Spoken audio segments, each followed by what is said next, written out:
Welcome to the Team Us podcast. We're Ted and Ashley Slater. As couples, we all want to win in marriage, right? And we don't mean in a who's right or who's wrong sort of way, but together as a united team. Oneness in marriage isn't always easy, though. Sometimes it's really hard. It can be a struggle to stay connected and face the difficulties of everyday life together. If we're not intentional, it's easy for the us, the you and me, to quickly become you versus me. Well, this podcast is all about marriage as a team and how to live the everyday moments of your marriage together. We'll share honestly and humorously with you about the betters and the worsts of our marriage. You'll hear how grace, commitment, cooperation, and lots of laughter have helped us stay united. Plus, in every episode, you'll also get some practical tips and tools to apply to your marriage. We want to see your Team Us win. We're cheering you on, so let's get started.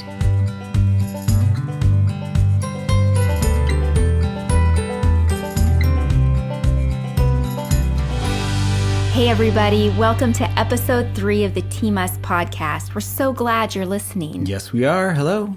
So today we're going to talk about how it takes time after you get married to make that transition from me to us. Well, you joined a new team when you said I do. That doesn't mean the unity and cooperation we talked about in episode 1 are going to be easy or automatic. One reason is that we all come to marriage with ingrained habits. Those things that steal joy from our relationship and keep us from walking in unity, practicing cooperation, and it can even weaken our resolve to stay committed. So we're going to share 3 practical ways we as couples can practice patience for the old as we work toward the new. And if you've been married for years like us, you might be tempted to turn this off and think, that's newlywed stuff. But we want to encourage you to keep listening. We've been married for over 18 years and we're still in process, right, Ted? Yes. We're still working to change old habits, whether they be unhealthy communication patterns, that's more me, or time management issues. Uh-oh. Yeah, which is more Ted. We have to continue to practice patience with each other. So we'll talk about habits we addressed early on in our marriage and habits we're still working on today. But first, I want to talk about the Princess Bride because I think it goes along with what we're talking about. So Ted, when I say the Princess Bride, what do you think of? I think of R.O.U.Ses. Well, what are those? For anyone who may not have happened to watch The Princess Bride. It's a rodent of unusual size, and I don't think they exist, even now. Right. Have you gone like hunting in the swamp behind our house for them? We have a bit of a swamp. I swear I've not seen a single R.O.U.S. back there. I also think of all the quotable lines. Yes. Inconceivable. As you wish. As you wish. And then, go ahead. Which you actually used to say to me at some points. I'd say, can you do this? And you go, as you wish. As you wish. And what I was really saying is, I love you. Right. Well, we actually introduced our kids to it. Well, I think our older ones had seen it at some point, but we rewatched it as a family recently, which was a lot of fun. It seems to have this kind of universal appeal. Oh, it sure does. It's a good, clean, fun movie. Right. But the most quotable line. Yes. Is never start a land war in Asia or something like that. No, the most quotable line is, hello, my name is Inigo Montoya. You killed my father. Prepare to die. Right? Yes. Yeah. Everybody knows that. It is. I think so. Yeah. And that's actually, I think he's one of my favorite characters. Yeah. He's endearing.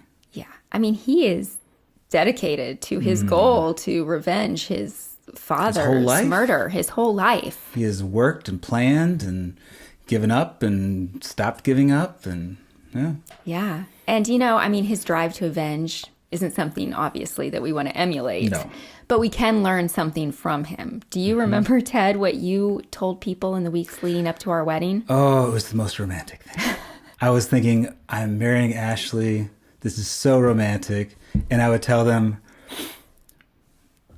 What did I tell him? Something about the single Ted is about to die. Right. And you did it with like this excitement. With a twinkle in my eye. Right. Which probably made people go, what? What? But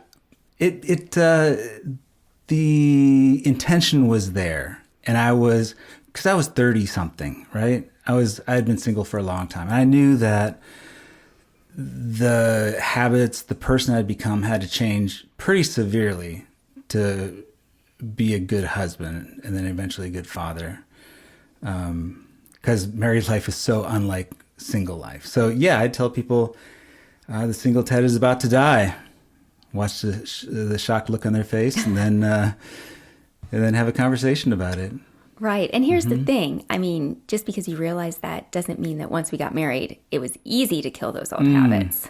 No, we could give many examples of the habits I brought with me from single Ted years that didn't die. Just like it took this beloved character years and years and years to find the six-fingered man and to kill him, it takes us patience, persistence, and grace to kill some of our habits, right? I mean, patience, because it does take time. Persistence, because sometimes it's just easier to resign to it. This is just how I am, or this is just who I am attitude. When you realize it takes time and it's hard, sometimes it can feel like one step forward and two steps back. And grace, because even when we do make daily conscious efforts to change and do better than yesterday, we don't succeed 100% of the time. Absolutely true. And let me inject something here. Spoiler alert, Inigo Montoya does not really kill the six-fingered man. But that was his intention, right? Right. Yeah, that's true. I forgot about that. Yeah. Good point. He has mercy. Which is a good thing to have. Certainly is, especially after you spent your whole life seeking this guy out. Then, yes. Oh, my lands. All right. Well, let's look at 3 ways we can practice patience and grace for the old as we work persistently together toward the new. Sounds good. Let's do it.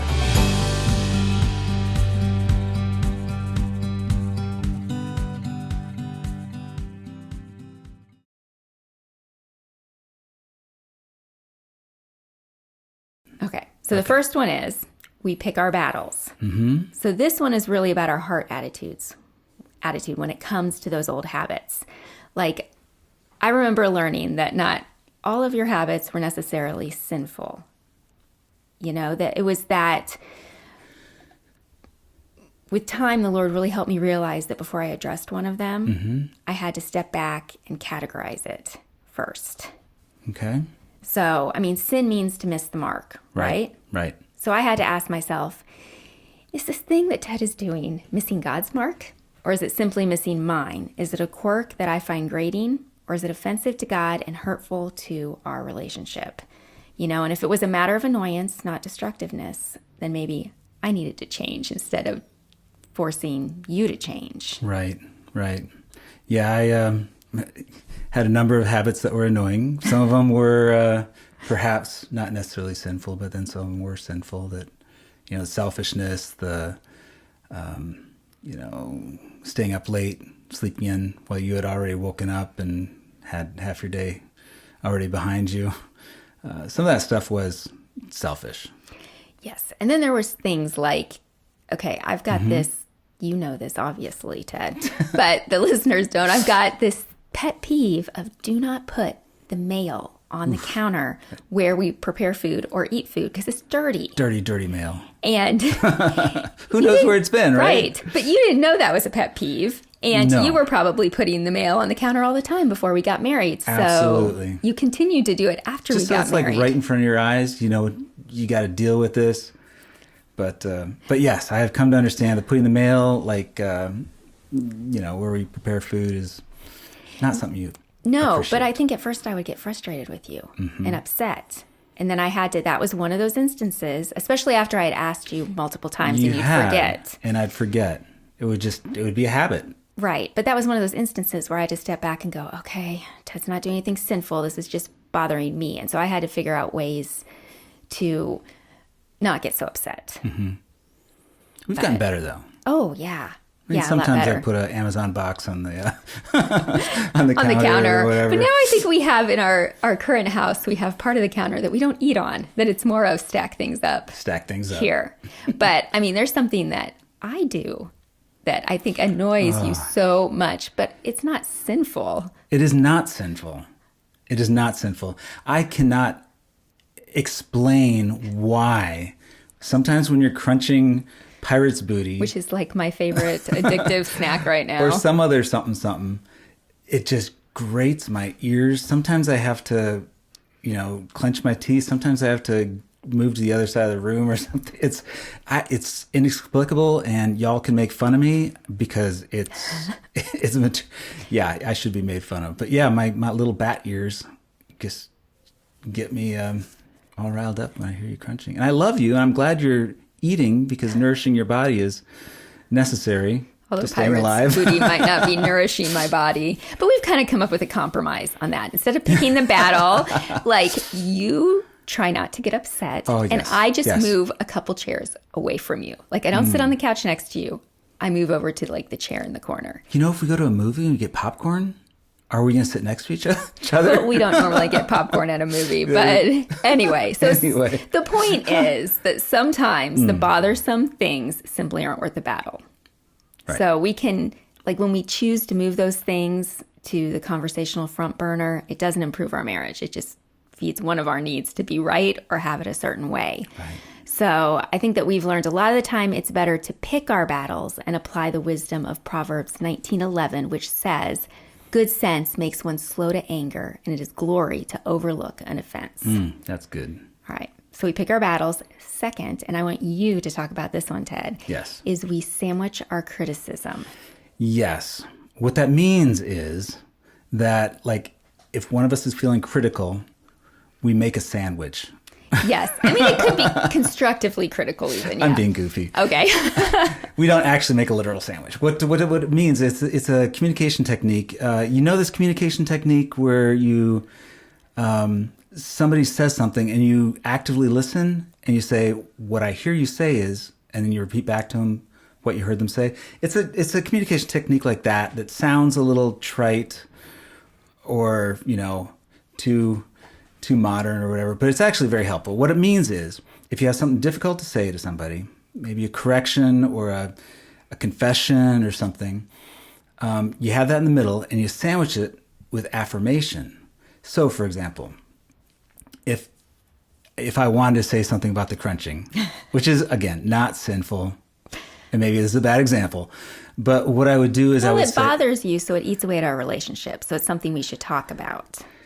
It has a potential to, yeah, that's true. So I would sandwich it with, I am so glad you're enjoying that pirate's booty. I'm glad I bought a box of it from Costco. Maybe... Is there any way for you not to crunch as loud? Because it's driving me absolutely bonkers. But I'm so glad you're in the room with me. Stay in the room. Wait, don't leave. This is like based on real conversation here.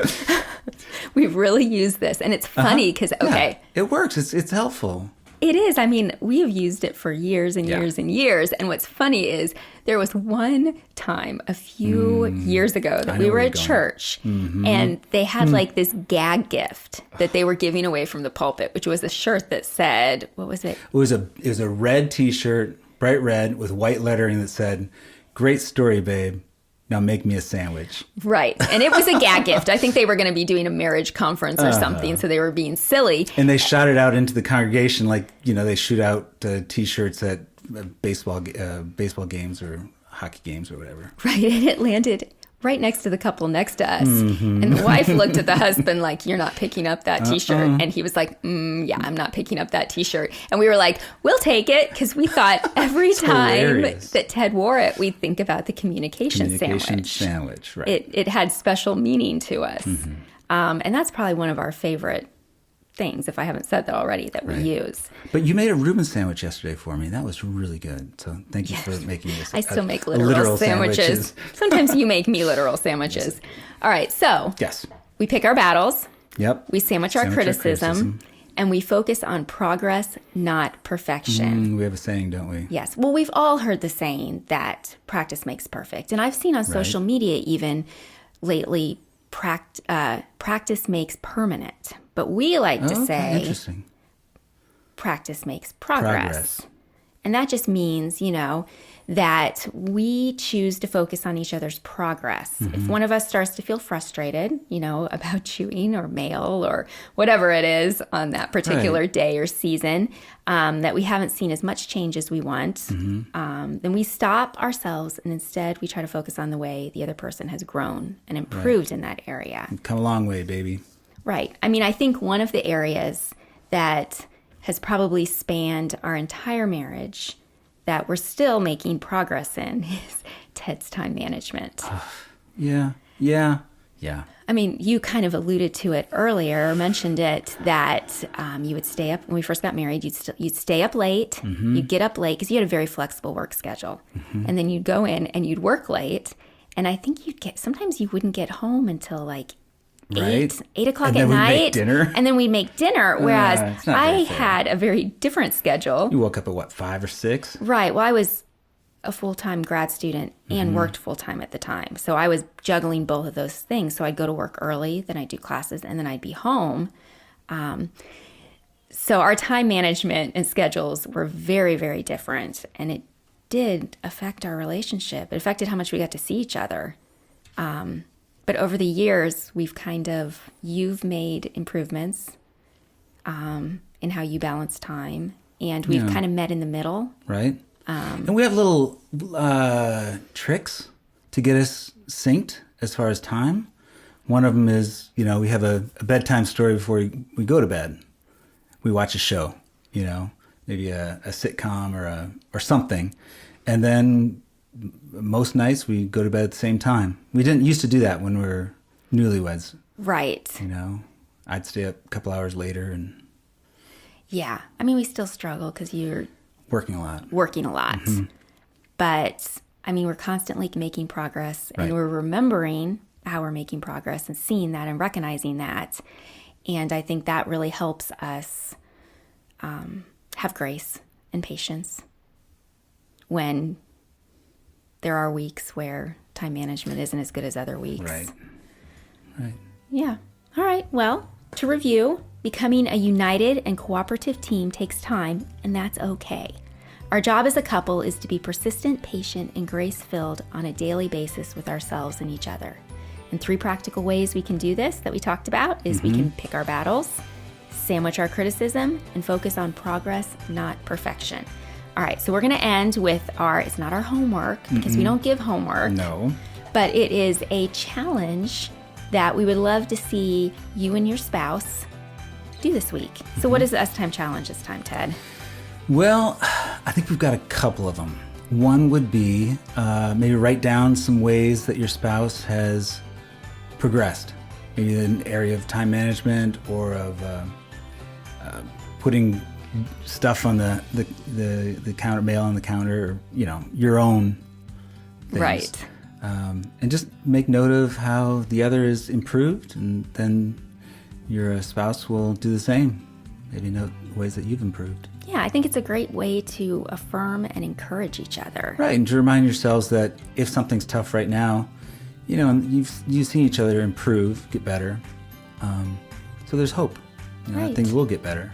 Yeah, and maybe, if you have a date night, watch The Princess Bride, too. There you go. That could be fun. Well, we hope this was encouraging and helpful to you. And remember, we're cheering on your Team Us. The Team Us podcast is a production of Life Audio and the Salem Web Network. If you enjoyed Ted and Ashley's conversation today, would you leave the show a rating and review in your favorite podcast app? It really does help more people like you find the show. This podcast was produced by me, Kelly Givens, and Stephen Sanders, with executive oversight by Stephen McGarvey. To find more faith-filled, encouraging podcasts like this one, just head over to lifeaudio.com.